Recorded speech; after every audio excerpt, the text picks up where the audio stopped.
Ladies and gentlemen, boys and girls, cats and kittens, welcome back to the podcast. Thank you, thank you, thank you. I got my clearly I got my sound effects worked out a little bit. I put a couple of them on there. I'm going to get the rest. So I was actually going to start this and kind of go on a rant about Thorchain and Rune and how it really doesn't matter now. It's all going to be fine. Everything's going to be fine. Nobody's going to get hurt in this because people do not get hurt in crypto. Just trust the process, and it's going to be there. But I was just having a conversation with a friend of mine. He's a CFO for kind of a larger company, and believe it or not, we were discussing the Department of Government Efficiency. We were discussing Doge, and I thought, okay, you know what? I don't have to just talk about crypto here. I can talk about anything. I can talk about all my cool swords over there. I can talk about sport. I can talk about anything because, it's still a free country right now. And considering that I'm putting a lot of my content over on OmniFlix TV, it'll never be taken down. So let's talk about this for a second. I know it's different, but let's go ahead and talk about the Department of Government Efficiency. And let's do it over here on camera too. Do you guys like that one? Cameras are wildly different quality. I actually got another one of these, one of these good ones right now. So that's going to be going up. And I have it in a few days, and we're going to have the same camera, so this will be easy. But the conversation came around to, I wonder, look at Trump, look what he's doing. And do you think Doge is going to be effective? And I absolutely do not. Now, I would love it if it was so. But it is not going to be effective, and let me tell you why. We have such an entrenched bureaucratic class, the governing class. You used to have the wealthy, the middle class, and the poor, but we managed to slide another class of people in there, and it's called the governing class. And the governing class ain't going anywhere. So you are talking about a multi-generational entrenched bureaucracy that is going to fight tooth and nail to make sure that funding is never cut. Who out here, show of hands, was ever actually in the military? You guys remember whatever happened, what always happened towards the end of fiscal year? We have to spend every penny. Put anything in, get all the money out. If we don't spend it, we're not going to get it back next year. This is not a military thing. This is a government thing. This is every budget, every single department, every single sub department, every agency, they all do the same thing. We have to spend every damn dime. And then the heads of their class of these agencies, they go up there before Congress and they make the case every single year about how they need more money. They need more money. We need more agents, new computers, whatever it happens to be. But it's just an endless string of more and more and more money. So as far as cutting that's simply not going to happen, not to the level that you think that it's going to happen. Now, inflation is still a problem in this country. It's wild, and our debt, our national debt is such a large number that it gets to the point where why should we even bother or try to repay this? It's virtually impossible. You can't even run the money printers fast enough to be able to clear off the $36 trillion now, $33 trillion. Isn't it funny that we can just kind of poo-poo over $3 trillion as if it's not really a thing? But this governing class, they are never, ever going to give it up. And when I say it was generational, I mean it is generational. Their children do not go to the schools that your children go to. Their kids are pretty much on a trajectory from the time that they're born to be able to take their parents' place in whatever rogue agency that they happen to exist in. They have the connections. They know the process. They know how to get it in there.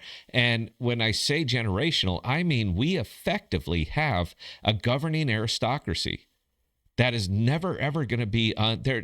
Nobody can get them out of there. Trump is not going to be able to just stick a shovel in and shove it down and just throw away a whole bunch of bureaucrats because it's simply not going to be allowed to happen. You are talking about years and years and years of work to try to get some of these people out of their positions. Do you know how hard it is to fire a government employee, what they actually have to do? There were a few years ago that these guys, that when they were actually in the office, did nothing but watch porn all day. That's it. They just watch porn all day and on government computers. And even when they're caught, all they were told is, yeah, don't do that anymore. That's it. These people are hardened, and it is for a reason, because they need the representation that you get from these positions to make sure that the people above them keep their positions. This is all very, very simple. Now, I'm a big fan of the allegory of the cave. If you've ever read the allegory, Plato's Republic, you should definitely do yourself a favor, take a look at Plato's Republic.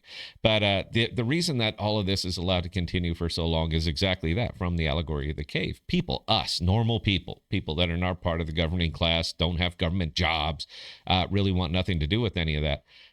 Most of us are so just comfortable sitting in our little caves, seeing the shadows on the walls and assigning our own reality to them, that we don't want to know the truth. We don't want to. We are more than comfortable. We have enough food. We have enough water. We have some warmth. And we really don't want to know anything about the inner mechanism of the thing that keeps us broke. We don't want to know about that. We're comfortable. We're happy enough. Our kids will take up our positions in our caves when we die off, and nobody actually wants to step out into the light, because as soon as you step out into the light and you see it for what it really is, suddenly you are you're just a nut. You're a pure nutter. You're a guy that doesn't belong and doesn't play well with the rest of society. You are one of those outliers, one of those crazy people like me that are sitting here making videos and just trying to wake some people up. I don't know what stops us. I really, it's too big. It's literally too big, and I don't see anything that would stop this short of violence. And we saw what happened. We saw it one time that even a group of people at all went up there and said, "Look, man, enough's enough. All right, we see the scam, we recognize it, and we think we should do something about it." But as soon as that happened that one time, the governmental hammer of God came down on top of all them. It was a warning to any other citizenry for them to try something like this. If you do it, you're going to pay. Your family's going to pay. You're going to lose everything.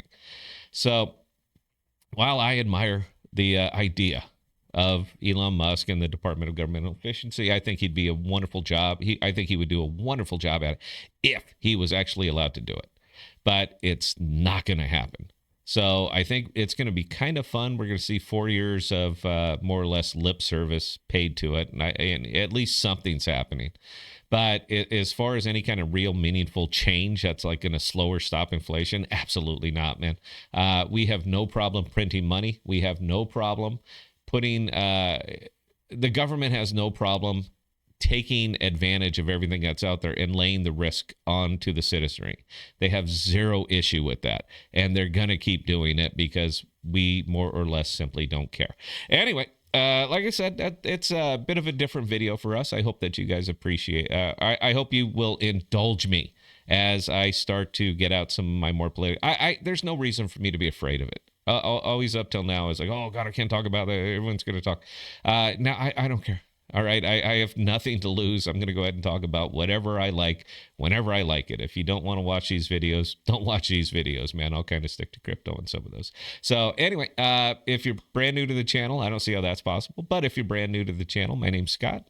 My channel here is called The Podcast, and I hope you enjoyed this introductory video. If anybody has any questions or comments, scott@thepodcast.com. I am not hard to reach, and I answer any and all of them.